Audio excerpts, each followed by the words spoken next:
So the principle, one of the major principles that I would like to talk about is Ekagrata. Ekagrata meaning one mind fixation on something, where your mind can just be fixed on one, that is Eka, where you can be completely concentrated, where you don't think about anything else, just look at the task at hand or just be bothered about the task at hand. It's an extremely important principle for us to bring into our lives. But the thought came into my mind only when I looked at Shiva, only when I was studying Shiva, and I said, look at this deity, look at this God. One of his main features, one of his main rupas, because after all he's Nana Rupa, Nana meaning millions, many different manifestations. One of his main manifestations is that of the Adi Yogi. Adi Yogi meaning the first yogi. The very first, he's called Adi Yogi, he's called Mahayogi, the great yogi. He's the one who brought in this whole idea of asceticism. And when we say asceticism, it is like a renouncer, a renunciant, someone who's given up the whole world. But that's not what I'm asking you or asking myself to do. I'm just saying, let's just try and emulate Shiva a little bit and see what is he doing. What is this whole idea of focus and concentration that Shiva is involved in? Well, since he is an ascetic, since he is a renouncer, he removes himself from his daily life and just moves into a quiet place in the mountainside, or let's say on top of a mountain, or let's say in a jungle, just goes by himself and sits and meditates. And when we say meditate, I basically mean looking inward, going inward, and concentrating on all that is in your mind, all that is in your consciousness. Shiva does that. So he does that. So what does he achieve? He achieves empowerment. And when we say empowerment, it means basically he has the questions. He has the answers. He has the questions. He has everything very clear in his mind, because his mind becomes clear. And that's what you achieve when you have Ekagrata, when you meditate and when you focus on something, you concentrate on something. I just want to illustrate this principle by talking about two myths, just two myths that come to my mind, where you can see the power that Shiva achieves through Ekagrata, through concentration.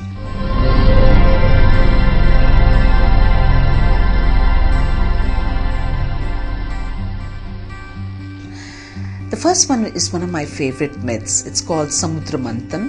Samudra meaning ocean, Manthan meaning the churning. So, an everyday activity that you see in households in India, especially in the rural households today, where they churn the milk to take out the butter. That you through the process of churning, the butter will come out, and then the butter is utilized for eating and excellent cooking. And it's one of the wonderful things that add flavor to the Indian food. So Samudra Manthan takes place, that is the churning of the ocean takes place in the celestial world. And the story goes like this, that the Devas and the Danavs, they were both opposed to each other, the gods and then the Danavs, that is the anti-gods, or they're also called Daityas or Asuras. They were opposed to each other, but they come together, they work together because they all are feeling the absence of the Amrit of life, the elixir of life, the nectar of immortality, the nectar that when they consume, they become very powerful, very empowered. That nectar is missing, and they get to know that it's all, with a huge flood, it's all gone and settled itself down in the bottom of the ocean. So they decide to work in tandem, they decide to work together, which they normally never do. So that's another very nice feature of the Samudra Manthan. They work together, one goes on one side and one goes on the other side, and they said, we're going to churn. Now how do you churn? They get the snake, Vasuki, the king of the snakes. They get him, he's called Vasuki. They ask him to be the rope which they're going to do the churning with. And then they get the Mount Mandara. Mount Mandara is a beautiful mountain on the earth. They uproot it, take it over there to this particular place where they're going to have the churning. And the snake is there, Vasuki as the churner. And then the pivot is the turtle, the king of the tortoises, called Akupara. So they have the Akupara as the pivot, they have the Mount Mandara as the stake, and then they have Vasuki's snake. And on the side of the tail, the Devas go, the gods go there. And on the side of the head of the snake, the Danavs, the Asuras go, and they start churning. And when they're churning, a lot of beautiful things start coming out of the ocean. But along with the beautiful things, before the Amrit comes, before the elixir comes this dark, dark smoke. Now, meanwhile, what's happened is, as it is, the gods are getting very, very hot because all the, the black smoke, the snake himself is emitting a lot of, gas, which are burning the faces of the Danavs. And then you have the Devas on one side.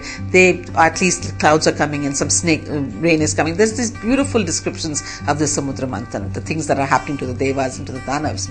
But what happens is this black poison comes out of the ocean as the churning is going on. All the dirt, all the pollution, all the dirtiness that is there. There are many metaphors for this myth where they say, if you churn your mind, the dirt of your mind will come out. People have used it in several different ways. Ecologists have used it, different people have used it. But this dark poison comes out of the samudra, out of the ocean. And that poison called halahal, called kalakut, it started destroying everything. People started, the Jeev Jantu, the living beings on the earth started getting destroyed completely. And all the kings and all the queens and all the people on the earth, as well as the Devas and the Asuras, they all ran from there because they were petrified that the poison would envelop them and they would be completely destroyed. At a time like this, who do they go to for help? What do? They all say, oh, what are we going to do? They all go to Brahma and say, save us, Brahma, you are the creator. Save us, what can we do right now? We need to get the Amrit from the ocean, and yet this halahal is destroying us. And that's when he said, you go to Shiva. Shiva has the answers. And Shiva, as usual, when all these gods go to him, when all the Asuras go to him, as usual, he is seen seated completely in his yogic asana, with his eyes closed in deep meditation, in other words, with complete Ekagrata. He's seated there and they go to him and they beseech him and say, we need help, we need your help, please help us. What are we to do? How are we going to manage this?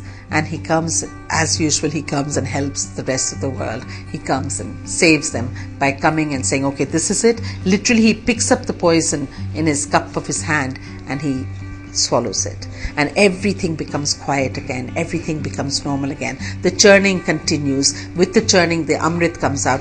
All the beauty that you can expect happens. But what does Shiva do? He swallows the poison. And then we're told that, okay, because he swallowed it, if it had gone inside him, it was so dangerous, it was so potent, that he would have also got destroyed. And that is where we hear that Parvati comes and she holds on to his neck and says, don't let it go inside the stomach, and don't let it go inside his heart, don't let it go inside the rest of his being. So she holds his neck, and apparently this poison stays there, and he becomes Nilkant because of the color of the poison.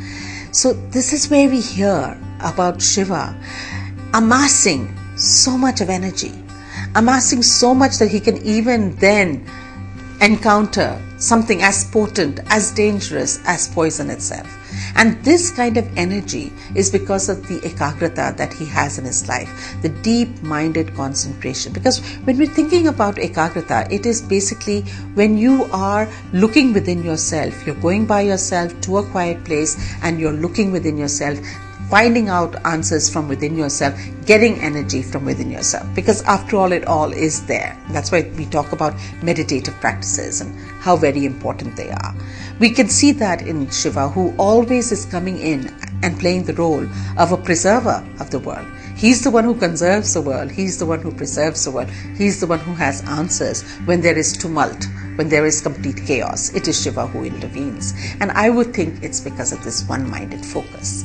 I do recall, even as a child, before I tell you the other myth that I want to share with you, even as a child, I remember I was so wayward. It was so difficult to keep me down. I had such less concentration power that I ended up just being a very, I would even say, below average child, below average student.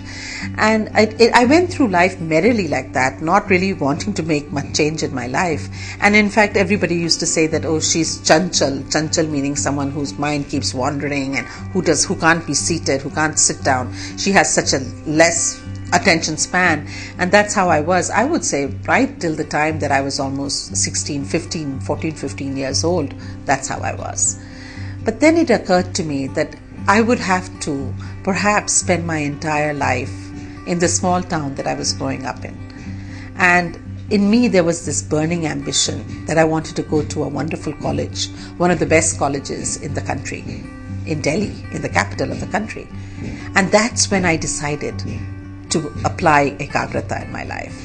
And it was complete focus, complete Ekagrata for a duration of at least 2 years, where from being a very below average student barely passing, I managed to somehow get such extremely high marks that brought me into the world of the college that I wanted to go to.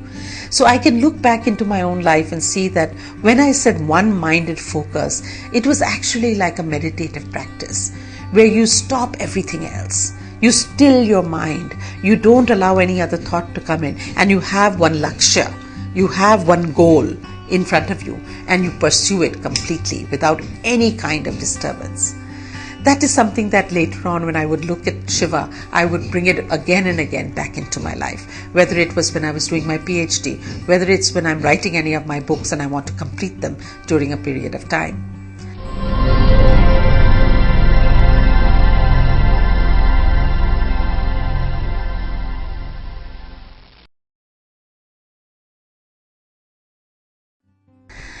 Another very interesting episode that we see where Shiva brings in this whole idea of his energy, which he's accumulated through his Ekagrata, is when you see that he has this whole episode of Ganga descending to the earth. Shiva is responsible for that as well, because Ganga was a willful river living in the celestial world, in the heavenly world. She was so spoiled by the Devas that she did not want to come down to the earth. Despite many sages, many people beseeching her to come down, they wanted her sacred waters to flow through the earth. She didn't want to come down. She was very happy in the heavens. So what happens then is Bhagirath, a very famous sage, a king and a sage, he does tapas. Now, again, he is also involved in Ekagrata. He is also involved in concentrating on austerities to get what he wants. And nobody can refuse him. She has to come down because he's there praying, wishing, just concentrating, meditating. And you find that then Ganga has to descend to the earth. And she is going to descend to the earth, but she doesn't want to. It seems she's reluctant to come. So what happens then is she says, I will come to the earth, but I will come with such force that the entire earth will be destroyed. Everybody gets scared again. Oh my God, Bhagirath, what have you done? You're asking for this mighty river, and she's going to come down and destroy the entire earth. And again, they all go to Brahma and say, what should we do? And Brahma says, go to Shiva. He has all the answers. Again, you see Shiva completely concentrated, focused on in his inward nature, towards his inward nature, gathering a whole lot of energy, gathering through his tapas, through his austerities, gathering a lot of strength. They go to him, and again he has the answers. He says, okay, since she is going to flow down to the earth, since she is such a forceful and mighty river, let me just have her seated and coming down from my head. And so literally he says, put Ganga on top of my head. Let her flow through the tresses. Let her flow through my jata mukuta. Let her flow through my matted coils. And as the Ganga flows down into the earth, because they have to go through my matted coils, Ganga will flow down very gently into the earth. Nothing will get destroyed. So willy-nilly, the willful Ganga, she was seated on top of Shiva's head, and slowly through his matted coils, the river came down peacefully and beautifully onto the earth. A lovely, lovely story again, where I feel that it's Shiva who, through his concentration, his deep concentration, through his Ekagrata, is able to achieve so much, to be such a preserver, such a person who comes like a savior and saves the earth again and again. I do see in my life many people who seem to apply this principle of Ekagrata. They seem to be so much in sync with everything that they're saying and their actions. Their thoughts, their actions, their speech, everything seems to be aligned with each other.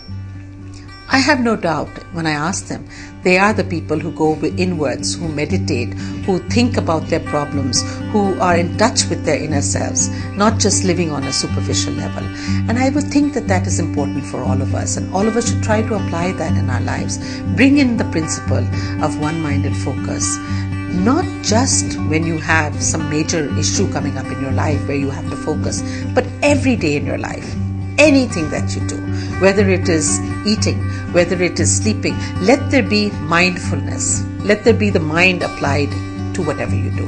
And I can almost 100% guarantee that when there is that kind of ekagrata, that kind of focus, you will definitely be successful in your life. Ekagrata means the power of the mind. Use the mind like a tool, like a powerful tool. Again, here Shiva is like an Adi Guru, the first Guru. He teaches human beings how you can improve your life. What you've been born with, you don't necessarily have to go all your life with that.